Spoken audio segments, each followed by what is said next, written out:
Bagaimana cara saya menghindari overtrading ketika trading emas? Nah, jadi kita harus tahu dulu emas ini kan lumayan tinggi ya volatilitasnya, naik turunnya juga lumayan tinggi. Jadi kita mau overtrading gimana caranya?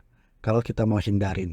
Nah, kita mau menghindarinya gampang sebenarnya. Kita tinggal hitung dari equity. Nah, equity kita berapa? Sebagai contoh, kita punya equity 5.000 dolar. Melihat pergerakan emas tiap hari, ya, kemudian melihat potensi tertinggi dan terendahnya, maka kita tinggal melakukan yang namanya pembagian.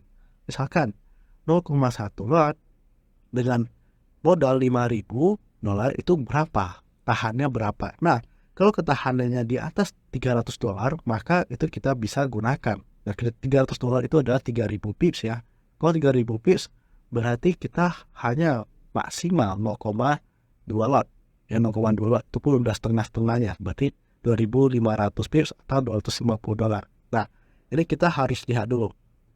Dengan modal 5.000, waktu amannya kalau mau swing itu adalah 0,2. Kenapa? Karena 0,2 ini kalau kita membagi, karena ketika 0,2 lot per 1 pips kita menghabiskan 2 dolar atau mendapat 2 dolar. Nah, tinggal kita bagi 5.000 dibagi 2, 2.500. Nah, 2.500 tinggal dibagi 10.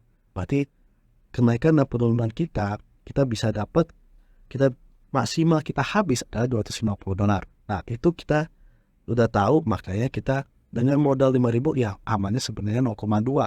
Tapi kalau misalkan mau ditambahin gimana, Pak? Bisa asal pelan.